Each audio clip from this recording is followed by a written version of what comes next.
कौन बोला बे? तेरी माँ। वो बिल्ला एक खूंखार आत्मा है। इंसानियत को बचाने के लिए उन्हें अपनी कुर्बानी देनी ही पड़ेगी। मुझे तहखाने में मत दफनाना।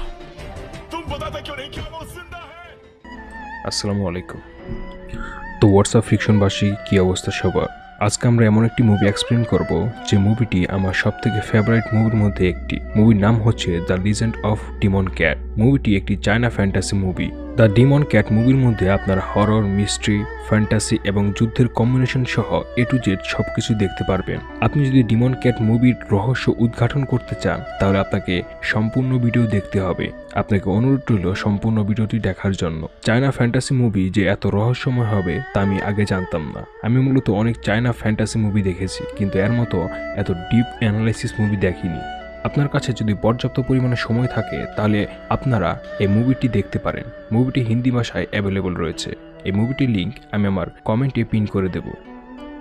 মুভিটি শুরু হয় চায়না এক কমান্ডারের ওয়াইফকে দেখিয়ে যে পুকুরে বসে কিছু ফল খাচ্ছিল। সেখানে হঠাৎ করে একটি কালো বিড়াল আসে এবং সে বলে, আমাকে কি ফল খাওয়াবে?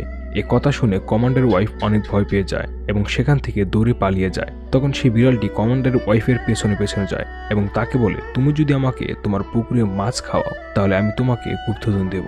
বিড়াল তখন সেখান থেকে চলে যায় এবং চলে যাওয়ার সময় কমান্ডারের ওয়াইফকে গুপ্তধনের একটি তথ্য দিয়ে যায়। তখন কমান্ডারের ওয়াইফ সেখানে গর্ত করে গিয়ে দেখে সত্যি সেখানে অনেক সোনাদানা রয়েছে।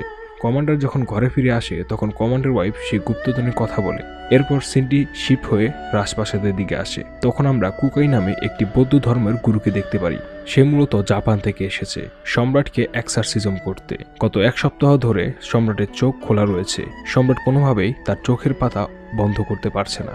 কুকাই তার শরীরে এক্সারসিজম করে তার শরীর থেকে ডিমনকে বের করার আগেই ডিমনটি সম্রাটকে মেরে ফেলে। কিং ইয়ং এর মৃত্যুর পর কুকাই কালো বিড়ালের এক অস্তিত্ব বুঝতে পারে। তখন কুকাইকে ডেকে এনে কিং ইয়ং এর মন্ত্রী কিং ইয়ং এর মৃত্যুর রহস্য কাউকে না বলতে বলে এবং সবাইকে বলতে বলে কিং ইয়ং স্বাভাবিকভাবে মৃত্যুবরণ করেছে। রাজদরবারের ইউকে এটা লিখতে বলা হয় কিং ইয়ং স্বাভাবিকভাবে মৃত্যুবরণ করেছে। কুকাই যখন চলে যাবে তখন ইউ তাকে বলে কিং ইয়ং এর মৃত্যুর রহস্য না জেনে সে কিং ইয়ং এর মৃত্যুর কথা লিখতে পারবে না। তখন কুকাই ইউকে বলে কিং ইয়ং এর মৃত্যু একটি ডিমন ক্যাটের কারণে হয়েছে এবং রাজপ্রাসাদে ওই ডিমন ক্যাটের পায়ের চিহ্ন পাওয়া যায়।